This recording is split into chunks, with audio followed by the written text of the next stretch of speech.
רן, אתה פותח, נכון? דוקטורט מדעי הדתות, זה מה שרשום לי. עוסק בעליות לשמיים, אתה תיקח אותנו לשם ותחזיר אותנו גם לכאן. לא מפתיע. לא כל מי שהולך חוזר, אתה יודע? אפשר להישאר.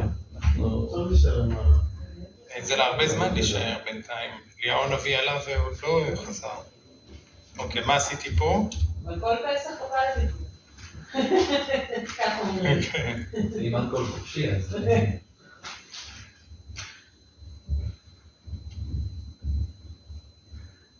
רגע נפעיל את זה. טוב. שלום לכולם, אני רן אפק מאוניברסיטת תל אביב, דוקטורנט. הגשתי את העבודת דוקטורט שלי, מחכה לעבודה. אני רוצה לדבר על משבר האקלים כתמה דתית. ואני רוצה להציג לפני זה, או בקשר לזה, קטע מהעיתון, עיתון אינטרנט שגזרתי, ואני רוצה להציג את תופעה מעניינת שנקראת שעון כדור הארץ או שעון יום הדין.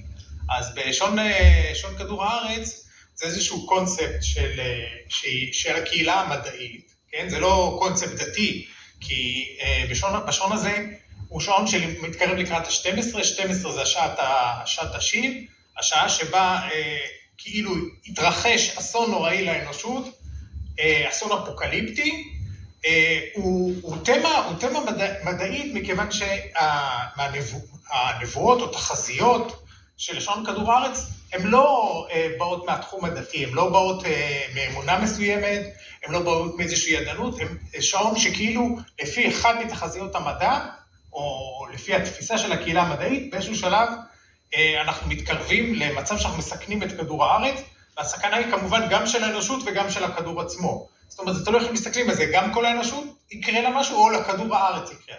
עכשיו, מה שיפה שהוא משנת 47 התיאוריות המדעיות מתחלפות, אבל השעון כל הזמן מתקרב לכיוון 12, לכיוון שעת השין, ומה שמעניין פה להציג זה שקוראים לזה שעון יום הדין. עכשיו, אם אנחנו מדברים על יום הדין, אז אנחנו מדברים על שפיטה, על דין, שפיטה. ואם יש שפיטה, אז יש מישהו שנשפט. ומי שנשפט, הוא נשפט והוא מקבל עונש. והעונש הוא האפוקליפסה. כן? זה העונש שהוא מקבל. בגלל זה יש את ה-12, זה הסכנה. אבל הוא גם עשה משהו רע, כי לא נשפטים, אם לא עושים משהו רע, לא נשפטים לעונש. אז יש פה איזשהו מנגנון שמציג משהו רע שעשו, שגרם לזה שהוא יישפט, שכדור הארץ או בני אדם האנושות יישפט, ואז היא תקבל עונש שהוא יום הדין, שהוא כאילו אפוקליפסה שלמה. וזה נשמע לי כמו תמה יותר דתית מאשר מדעית. כן? ואני אמרתי בוא נבדוק, ואיפה אנחנו מגיעים לרעיון הזה של האפוקליפסה או אחרית הימים. אז אחרית הימים, כן, או האפוקליפסה, היא נקראת גם סוף הזמן, יש לה כל מיני שמות, כן, כינויים, סוף הזמן המוכר, יום הדין, כמו שראינו, אסכטולוגיה, שזה בעצם יוונית עתיקה, אחרית, תורת אחרית הימים, שזה מילים אחרות להגיד אחרית הימים, ואפוקליפסה. עכשיו, אפוקליפסה זה שם פופולרי לציין את אותה קטסטרופה הזאת, כמו הסרט אפוקליפסה עכשיו, משהו אסון נורא לאנושות. אבל מהי בעצם אפוקליפסה? אז אני אצטט את המורה של המורה שלי, שזה כבר 2 דורות, שהוא אומר, מה זה אפוקליפסה? הוא אומר, אני מגיע בליל שישי למטבח, ואשתי יושבת על התבשילים, ויש שם סירים, והסירים מכוסים, אני לא יודע מה יש, אבל יש ריח טוב, אז אני פותח את המכסה לראות מה מתבשל, וזה אפוקליפסה. כן? אפוקליפסה היא גילוי, בסך הכל. זה לא יותר מזה, אבל ברגע שלקחנו את המושג הזה והכנסנו אותו לעולם הדתות, הפכנו אותו למשהו אחר. אז למה אנחנו צריכים לגלות, ותכף נעמוד על המאפיינים של האפוקליפסה, ונראה איך האפוקליפסה הדתית מתלבשת לתוך התיאוריה המדעית, ונשאל אם זה בכלל אנחנו צריכים את זה, כן? אז קודם כל, מה אנחנו מגלים באפוקליפסה? אנחנו רוצים לגלות, מה אנחנו רוצים לגלות? רוצים לגלות את העתיד. עכשיו, אם אני עכשיו עשיתי פחות סקירה, אני אתן לכם את האינפוט האישי שלי. האינפוט האישי שלי שיש 3 זמנים בהיסטוריה הדתית. יש את הזמן ההיסטוריה, תקופת החיים שלנו, יש את התקופה שלאחר המוות, ויש את התקופה של אחרית הימים. זה 3 זמנים, זה לא 2 זמנים, ובמחקרים לפחות שאני קראתי, קצת ממסמסים בין אחרית הימים לעולם הבא. גם חז"ל הם לא ממש, לא תמיד מובחן, יש הבחנה מאוד מדויקת של הזמנים. והקריטריון שאני נתתי שאחר המוות, הגן עדן והגיהנום שאנחנו מגיעים אליהם, זה שכר ועונש אישי. כן? יכול להיות שלא קראתי מספיק, דרך אגב, לא שאני קובע פה מסמרות. ובאחרית הימים, התורת הגמול היא מדברת על גמול כללי, בסדר? ולא גמול אישי. זאת אומרת, אחרי שאני אמות, אז אני אקבל עונש על מעשיי האישיים. אבל באחרית הימים כל העולם יקבל עונש גלובלי. גם אנשים שחיו, אלה שרק חטאו, אלה שלא הספיקו לחטוא, כולם ישפטו ביחד. אז למה צריך את הדבר הזה? אז אומרים שמשתי סיבות, אם אנחנו מסתכלים על המערכת הדתית, אז אנחנו מדברים על תאודיציה. תאודיציה זה צידוק לצדק האלוהי. אנשים שואלים, כבר מהמקרא, לאורך כל ההיסטוריה, איך יכול להיות שצדיק וטוב לו, רשע ורע לו? לא, רשע וטוב לו, צדיק ורע לו. ואנשים יש להם, וכל זאת תחת ההנחה שהאל הוא טוב ומיטיב. אז השאלה היא, איך דברים כאלה קורים? ואחד ההסברים, שאנשים רואים שהם חיים שלמים בסבל ולא זוכים לגמול שמצפים לו, לצדק העולמי או הצדק האלוהי, תלוי באיזה מערכת אתם נמצאים, ואז נוצר הצורך להסביר את זה, ואז יש כמובן גן עדן או גיהנום, או אחרית הימים, יש איזשהו שלב בעתיד שבו הדברים יסתדרו והצדק יערך ויעשה. אז בואו ננתח מה הם מאפיינים האפוקליפסה הדתי, כן, באחרית הימים. אז אנחנו רואים שהמבנה הוא מבנה פחות או יותר אחיד, יש חטאים, האדם חוטא, אבל האנושות חוטא, אבל ברמה פרגמנטית, כן? תמיד האנשים חוטאים, כל בן אדם חוטא באיזשהו שלב, אבל אנחנו צריכים שתסתבר מסה קריטית של חטאי האנשים, והוא מתואר בתיאורים של התסריט של האפוקליפס, תמיד המסה הקריטית של החטאים גדלה לרמה כזאת, שצריך לעשות משהו, בדרך כלל מגיע משיח שמטריע, ולא עוזר את ההתראה שלו, או שלא כולם שומעים לו, נוצר האסון הגלובלי, ובדרך כלל יום הדין הוא אחרי האסון הגלובלי, יש שפיטה, ואז נוצר סדר עולמי חדש. בסדר העולמי החדש, רוב האנושות הוא מושמדת. אז זה התסריט הדתי הקלאסי של האפוקליפסה, ובואו נראה איפה הוא קיים. אז מה שאני רוצה להראות זה שבאחרית הימים, לא בכל התפיסות הדתיות יש באמת אחרית ימים. זה לא מחויב המציאות. זה לא סטנדרט, כן?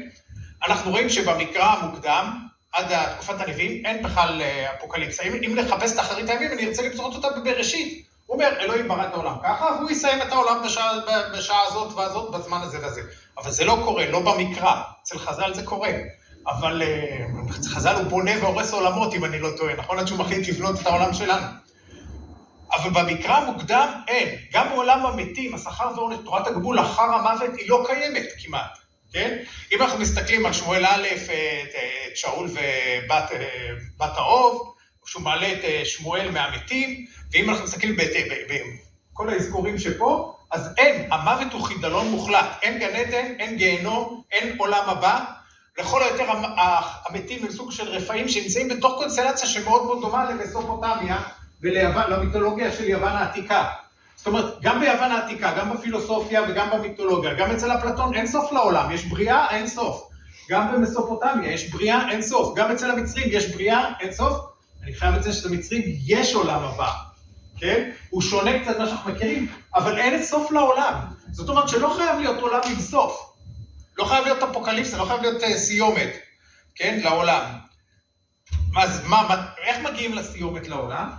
אז מסתבר שבמאה ה-50 לפני הספירה בא נביא בשם זרטוסטרה, והוא עושה רפורמה כנראה בדת ההינדית, או בדת הפרסית העתיקה, והוא מתחיל לספר סיפור חדש. והסיפור של הקוסמולוגיה של הזורטוסטרים היא כזאת. האל הבורא נולדו לו 2 ילדים, ילד טוב, רוח טובה ורוח רעה. הם במאבק ביניהם נלחמים על העולם, כאשר כמו בכל הדתות, ברוב הדתות עם הרבה אלים, האדם הוא זניח, האדם הוא לא קשור בכלל, הוא לא פונקציה.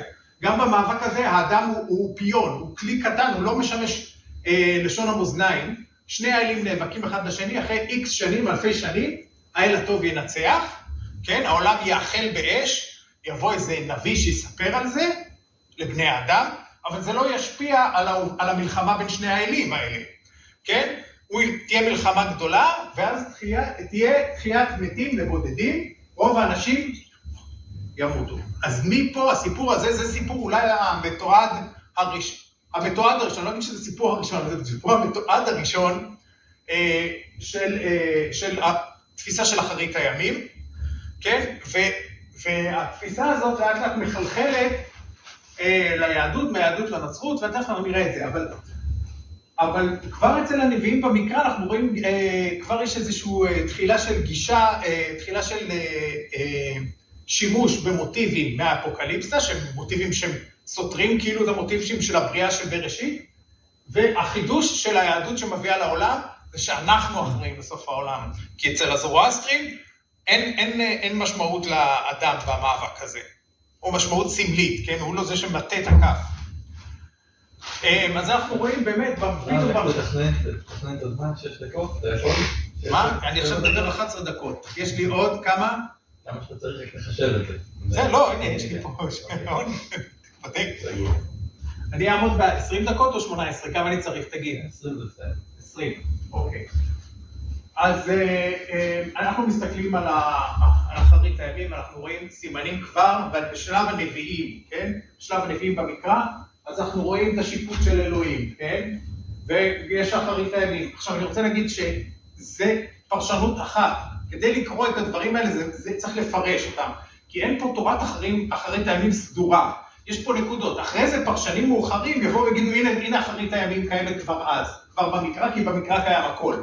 אבל צריך לדלות את זה, ואין פה משהו מסודר, יש פה נקודות שאפשר לשמש אותם. אחרית הימים יכול להיות גם זקנה, או יכול להיות בשלב מאוחר של חזון של, כמו שישראל קנול אומר, חזון של חזרה לכיוון ישראל אחרי אחת המפלות של ישראל, חזרה לממלכת ישראל.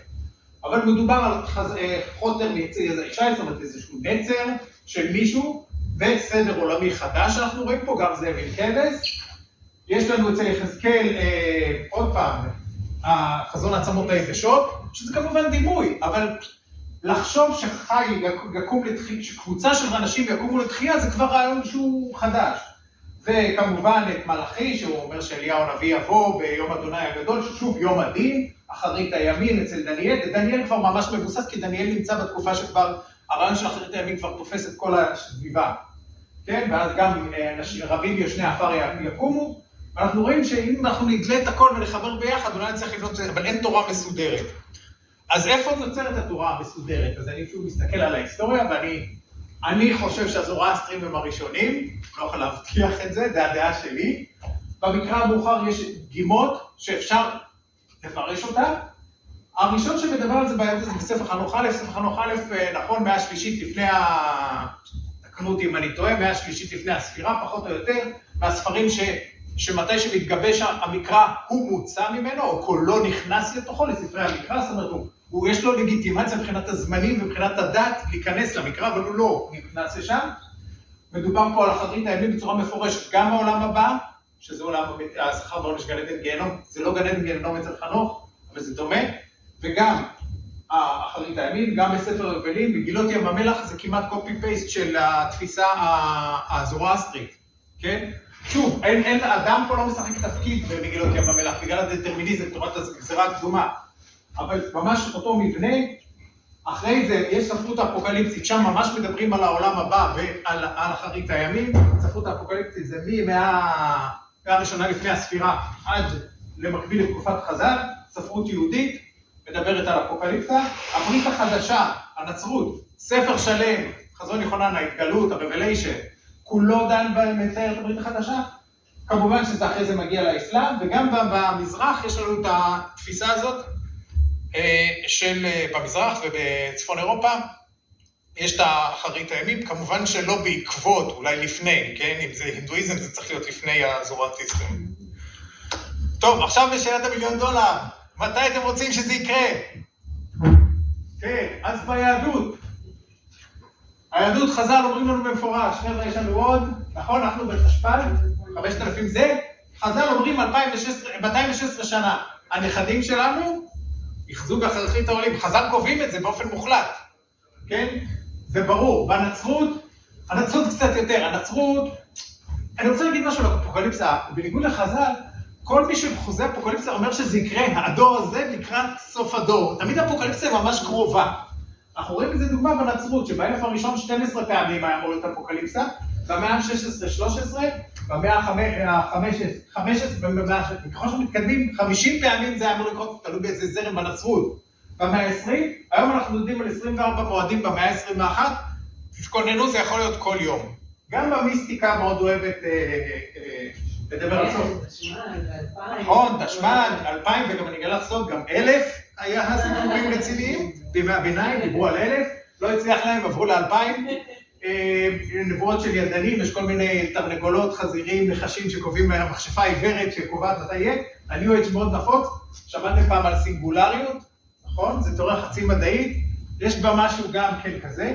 אז מתי, ועכשיו אנחנו ניגשים לדוקטרינה השנייה, מתי המדע מספר לנו שמגיע אחרית הימים? אז המדע אומר, אני משהו אחר, תקשיבו, אני לא דת, אני לא מתעסק פה עם אמונות, אני מתעסק פה עם עובדות, אני יודע משהו על העולם.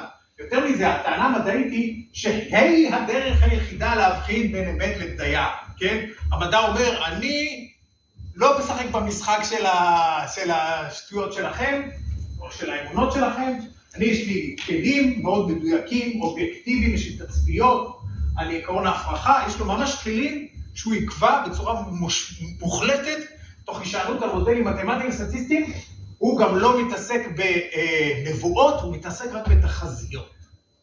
שזה משהו שונה לגמרי. כן? אז איך המדע מבחין את עצמו? אז הסיפור הכי מפורסם על ההבחנה, על הדרך שבה המדע מנסה לנתק את עצמו מתוך הדת, זה סיפור שמיוחס ללפלס ונפוליאון, מדובר ב-1804, כן? בתקופת תחילת הפריחה של המדע כדוקטורינה שאמורה להחליף את הדוקטורינה הדתית, כתיאור קוסמולוגיה יותר אמינה של העולם, כן? אז שם נפגש לפלס עם נפוליאון. עכשיו, לפלס הוא אחד המתמטיקאים הגדולים בהיסטוריה האנושית שמוסכם על כולם, כן? גם על קהילה מדעית, והוא כתב ספר, בין היתר, הוא כתב ספר על גרמי השמיים, תיאור מדויק של איך מסתובבים גרמי השמיים. ספר מדעי טהור. והוא נפגש עם נפוליאון, ונפוליאון קורא את הספר ושואל אותו את השאלה ששואלים תמיד. עד לאותו סיפור.